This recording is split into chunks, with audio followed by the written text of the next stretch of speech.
महाराज जी के आज के विशेषांक में रक्षा सूत्र परिवार के सभी सदस्यों का हार्दिक स्वागत है। बाबा जी के भक्तों को राम राम। एक बार बाबा जी अपने कुछ भक्तों के साथ हनुमानगढ़ नैनीताल जा रहे थे। काठगोदाम और जोलीकोट के बीच एक निर्जन स्थान में उन्होंने गाड़ी रुकवा दी। गाड़ी से उतर गए।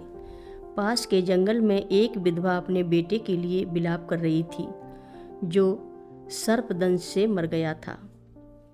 बाबा ने सब जानते हुए भी उससे कारण पूछा। फिर कहने लगे, यह तेरा अकेला ही बेटा था? हाँ, विधवा ने कहा। तेरा लड़का मरा नहीं है, क्यों रो रही है? बाबा बोले। बाबा ने लड़के के बदन पर हाथ फेरा। उसमें चेतना का संचार होने लगा। थोड़े समय में वह चैतन्य हो गया। बाबा जी तुरंत अपनी कार में बैठे और चल दिए। उस औरत को कृतज्ञता व्यक्त करने का भी मौका नहीं दिया। एक बार फिर राष्ट्रपति बीबी गिरी की आस्था बाबा जी में अटूट थी। वे प्रायः महाराज जी के दर्शन करने आते और उन्हें साष्टांग प्रणाम भी करते। कभी वे स्वयं जाकर अपनी कार से महाराज जी को राजभवन ले जाते और उनका स्वागत करते। उस समय उत्तर प्रदेश के राज्यपाल थे। बाबा जी की कृपा से उनके मनोरथ पूर्ण होते रहते थे।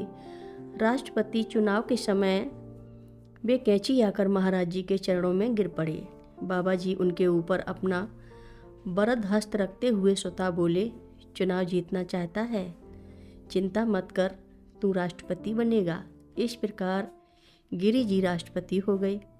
इसके बाद भी वे बाबा जी से संपर्क बनाए रहे।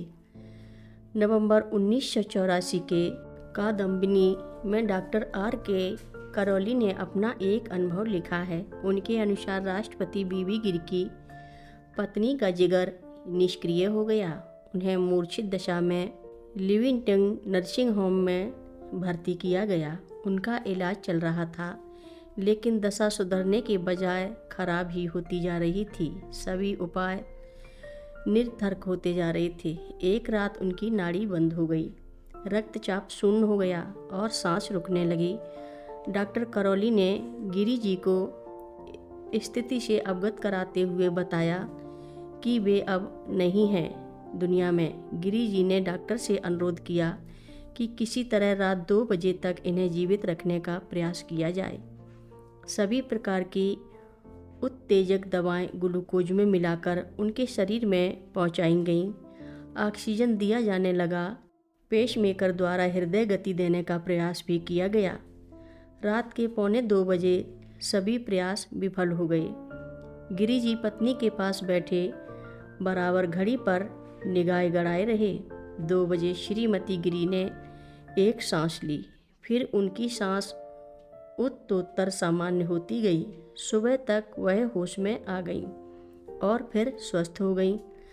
जब डॉक्टर करौली ने रात 2 बजे का रहस्य जानना चाहा तो गिरी जी ने सिर्फ इतना कहा कि एक महात्मा ने उन्हें ऐसा आश्वासन दिया था।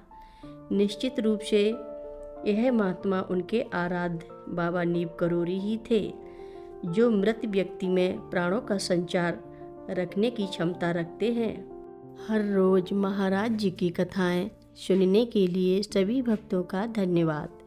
सभी भक्त रक्षा सूत्र चैनल को सब्सक्राइब करें, शेयर करें और लाइक करें। घंटी बजाना ना भूलें।